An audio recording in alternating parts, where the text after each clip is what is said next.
Today, we'll talk about ions and ionization, so let's get right to it. We know a little bit about atoms from my last video. We know that atoms consist of protons, neutrons, and electrons. We also know that atoms contain the same amount of protons and electrons. For example, in a radium atom, it contains 88 protons, meaning it will contain 88 electrons. An ion is an atom that loses or gains an electron. But how does an atom lose or gain an electron? Elementary particles are particles that aren't made of any other particles. Like I said with electrons in my last video, they aren't made of any other smaller particles. Some elementary particles like muons or photons, they are what cause the atoms to lose electrons. And here's the process. And I like to call it the abandoned atom process. It's where an electron gains energy from any elementary particle, but it's typically photons.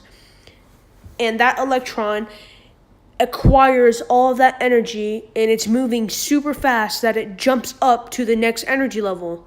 But if it's in the last energy level, it can't move to the next energy level because there's no more higher levels. It's just in the last one, so it jumps up and moves away from the atom. And that is abandoned atom process, where electrons move away from atoms.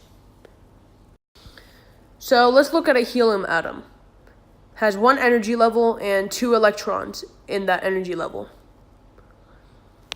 A photon comes and gives its energy to one of the electrons in that energy level. And then that electron that acquired that energy from that photon has so much energy, it's moving around really fast, and then it jumps up to the next energy level.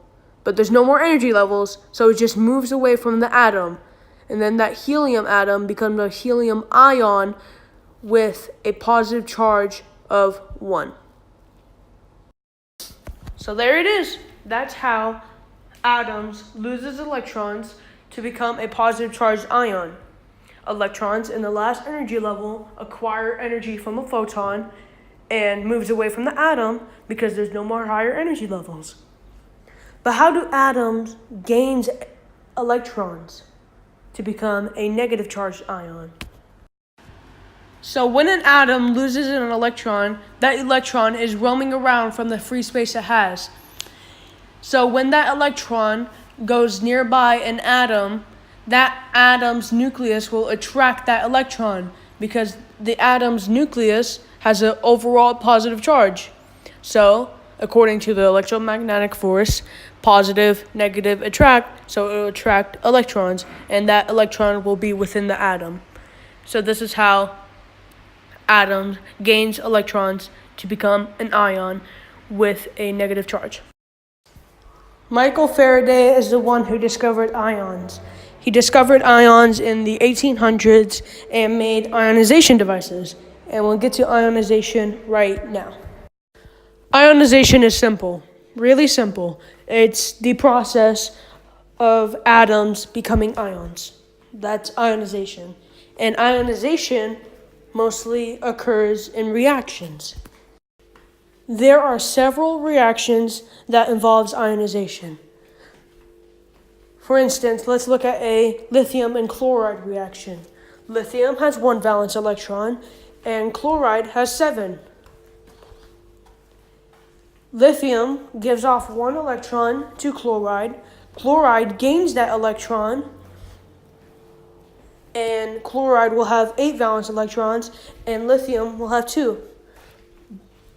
Chloride is stable according to the octet rule, and lithium is stable. And then, kaboom! You have 2 ions. Ionization right there.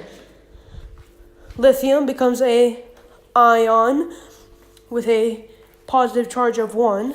Chloride becomes an ion with a negative charge of 1.